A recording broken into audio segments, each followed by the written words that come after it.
Ano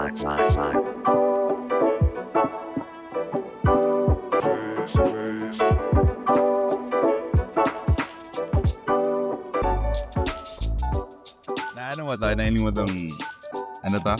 Ito, post ni Barbie katunog din sa, sa Kamalig, Albay. Yung ang mga tao daw ngunyan, masyado ng makulugo ng buhok. Inapot ko kung nailing mo to. Yung sabi ko baga iyo. Kaya sabi ko, ang mga tao niya ako ngunyan, makulugo na ang buhok. Dahil sa inot na post ni Barbie, bakit nailing mo? Kasi post niya lang na inot. Nailing ko itong magdumanda sa Bigs. Oo, alauna. Inot niya post. Hirilingan po kaya yun na sa Bigs. Yeah, hirilingan po kaya kita sa Bigs. Alauna ning hapon. Tapos iniwan si. Ano po ngayong oras? Ano po ngayong oras?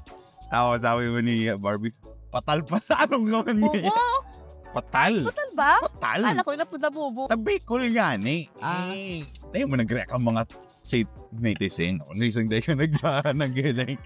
Iba na kasi na ko, second na party kaya marites na tong nakuahan ko, nagkang informasyon. Ayun na to si mga nagdagdag, nagbawas. Dahil nagbawas, nag-translate na maibang pagkaaram. Oo. Na maibang pagkaaram. Patalon ka, taga-basa-basa ka man nga ni. Kang kultura. Diba? Sabada.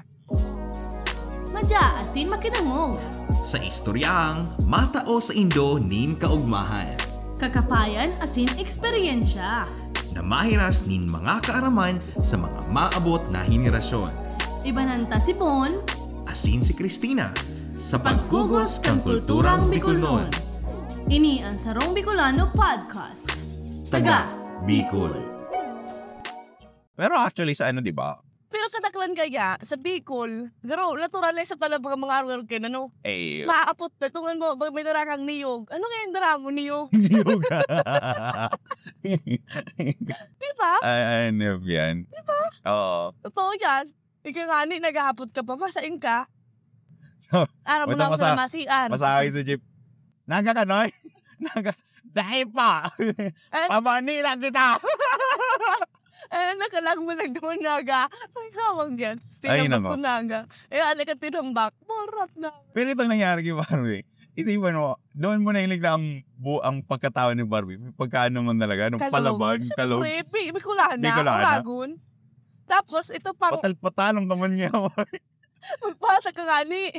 Tapos nag-post si Mark nag-post si Barbie, na naimanda nagduman si Mark. Oo. Na hinahanap niya si Mark Wood. Sabi ko, kung ako to si Mark, di naman ang kukuta si Barbie. Iyo, nakahagad pang kiss. Nakahagad pa kutaan ng kiss. Okay, kugos, Ay, naku. Kugos, tapos ay nako. Pumatiyan sa imong igot-igot. Tapos, ang ginibo niya pa, nag-post pa siya ng itong garo certificate niya with honors da siya, di ba? Ay. Tawi mo ni Mark, gano'n pa ko man Bicolano. Nagpatal-tulo. Tisa mo niyang patal-patalon. Hindi mo patal-patalon. Hindi ka nagdang certificate. Oo. May certificate ka na siguro may problema sa mata. Ikaman nga ni Mark, may certificate ka na nga ni. Hindi ka pa tayo magbasa. Sinabi na sa'yo mong alauna, anong oras mo? May gusto ko yung siyang special na oras na doon pagduman. Para siguro mamit na si ning personal na. Itong sa dirili niya lang ang oras. Sabi na, anong oras? Sabi dapat, ang ko tani, mga alas dos. Ni Barbie. Alauna, madyan kita nga sa Bigs. Sa Kamalig. Kamalig baga itong binuksan na Bigs. Bigs. Ako, perminay kang binabanggit ka muna. Hindi sa podcast. Baka naman dyan. Oo. Maski lang, one piece chicken. Yes. Cajun chicken. Ang favorite ko naman itong Salisbury steak. Ang paborito ko dyan, Cajun chicken. Okay, di wow. Yan. So, ano ito? Yan, nagbukas sila sa Kamalig. So, ito nagbukas sila sa Kamalig. Yun nga ito, inimbitaran si Barb. Po na ka dyan pero nahiling ko ang view, magayunan ta. Ang view, mahiling mo si Bulkang Mayon. Oh, wow. Di pa nagtugang Mayon. So, big time. Big time. Big time. Yan.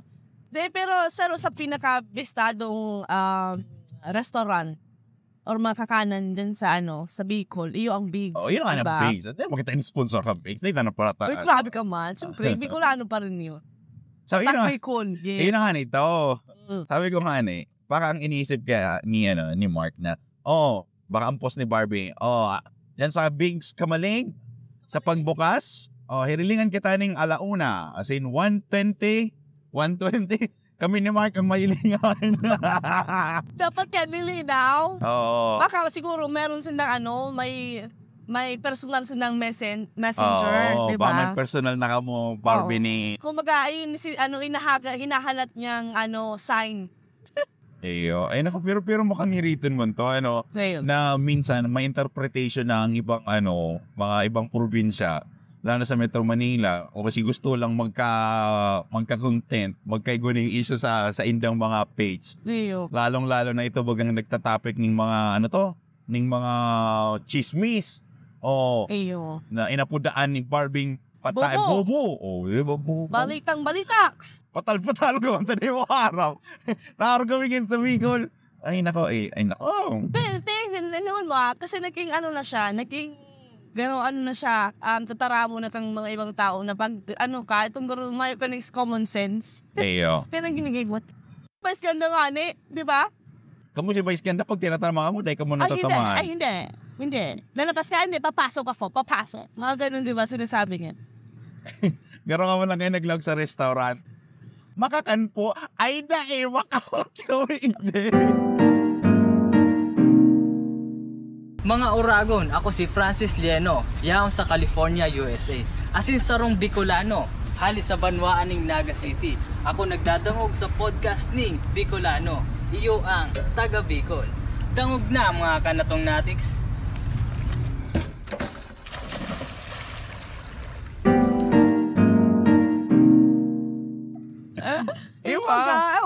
Pero natural na po yun sa mga Bicolano, kung mga nagdadangog man hindi na pa kung Bicolano, na ikaw makaintindi kang tinatarami. Sa tuwing ang pagiging Bicolano, karon naging uso naman sa tuwing na magsurubahan. Hindi patal-patalon man kaya. Hindi makaseryoso. Pero minsan kasi. Nagtaram sa Epicon. Din.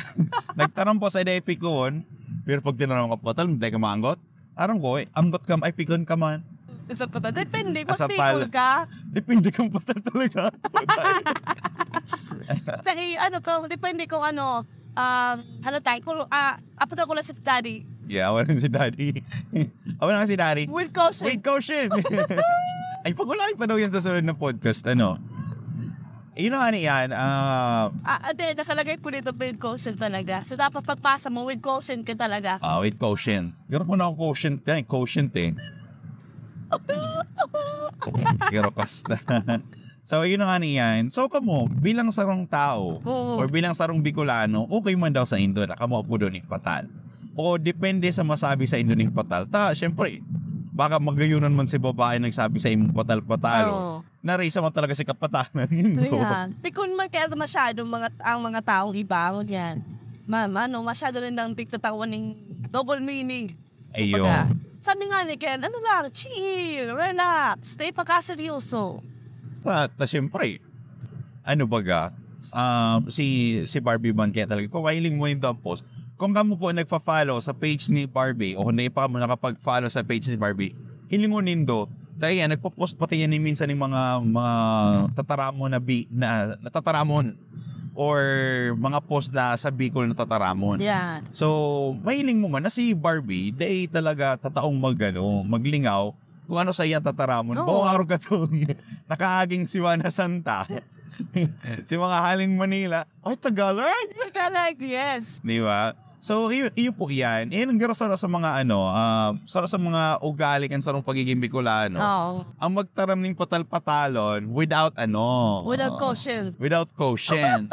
Di ba? Garo, natural nang nagluluwas sa tuyang mga nguso ang pagtaram ng patal-patalon. Pero kung tutuson man talaga, siyempre, nagpasa. Kung magtagaan mo yan kaya mga tao mayroon ng common sense. Yan, common sense. Saka malo yan na magpasa.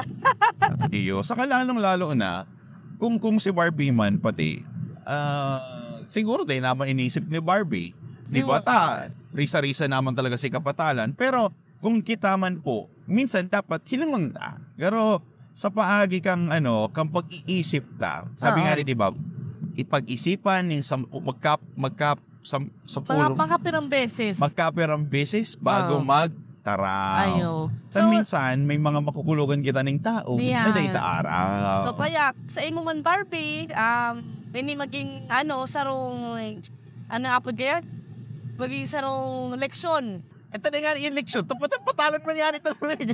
Oo, si Barbie. Okay, Barbie, Di mo, sarong ka man, di ka ba nagpapasa? Oy, nag-apologize man si Barbie. Tanabas nga ni. Oh, Pero si dahil Mark gusto kaya. ko sabihon, maging leksyon kay Barbie na daiga boss, taga Bicol. Or daiga boss na parehas kang sa iyang level. Kumaga, Bongga boss na daiga Bicolano. boss na Bicolano, Matalino.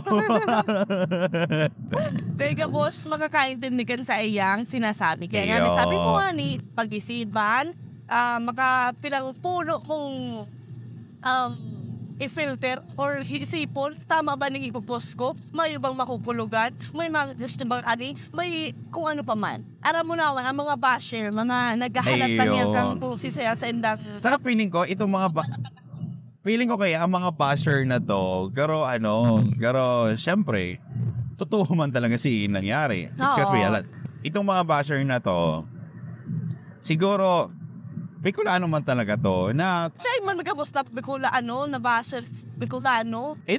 Naintindihan nga rin ng patal-patalon. Google Translate.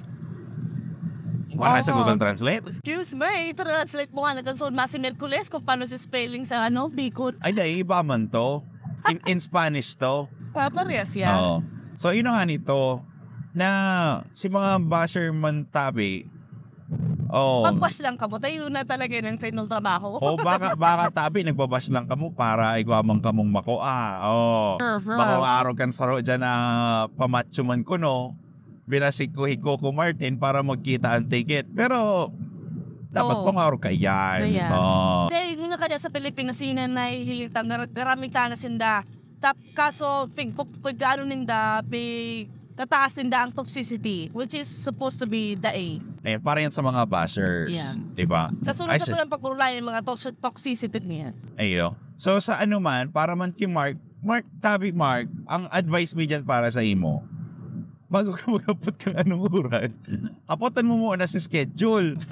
Ay, hilingon mo muna si schedule, no? Diba? Yeah. Hilingon mo muna, magdumang ka mo sa page kang big, baka ko sa'yo, anong oras? Pero syempre, tao man na si Mark, nagkakamali. Sabi mo kaya pero may raso. Paano ka man magkamali? Iyaon na nga ni. Kamali din. Pagpasa niya naman sa bigs, nagkindat siya din, hinahiling si Baka man kaya Mark, sige mong hiling sa suso ni Barbie. Kaya nahiling mo tolos, 12:00.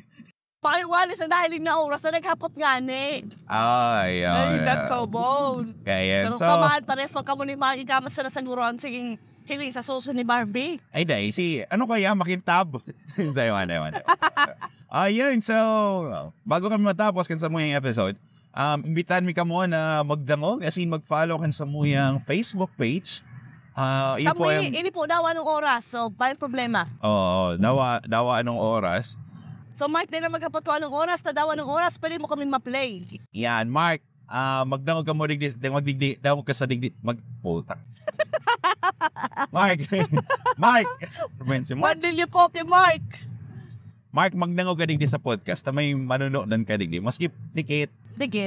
Ayo, tanganing day ka maapon ni Barbie patal-patalon. Pero congratulations ka, Mark, kasi with honors yan. Ayo, congratulations sa imo, Mark. Pagpatuloy mo yan, malay mo tawag ka scholarship ni Barbie. Yeah. Diba? You take this an advantage. An advantage and also an opportunity for you to have a good career and also to grow your academic goals. For your personal growth. Yes, and your academic goals and also for financial just adversary. Just message Mark and send some. Send some. Garo nag-ibong GoFundMe sa Mark, Anyway, sa mga nagdadawag sa tuya, madadawag nindo ang samuyang podcast maski anong oras or maski anong man ang ginagibo nindo. Saan kita madadawag? Sa Spotify, Google Podcast, sa Apple Podcast, as in iba pang platform. Hilingon na lang nindo sa samuyang Facebook page kung baka mo patay. Daywan. Grabe ng boss na kita ng tao. basher ka mo. Yan, pwede ka mo mananawag maski anong platform, hanapon na lang nindo, taga Bicol Podcast. As in, bisitaw nindo sa muyang page kasi, once in a while. Tapos sumaro sa muyang Facebook page. Ayun, kasi nagpo-post kami dyan ka mga masunod ming topic. And kung ano man pa ang gusto nitong pag-ulayan, sabi lang po kamo, mag-message lang po, comment, or anything in under the sun na topic. Sa muya po yan ng tatawang doon. Yeah. Yan. So, as in, yun, pasalamatan mi si mga taong nagdangog kan sa muyang, Semana Santa Special.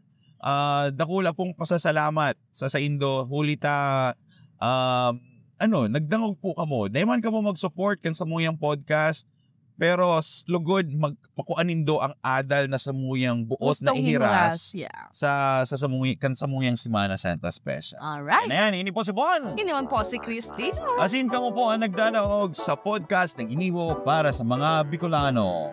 Ini ang Taga Bicol. Ding ding ding. Parang pong-pong man. Mark, taga Bicol ha. Mark, ha? Search mo.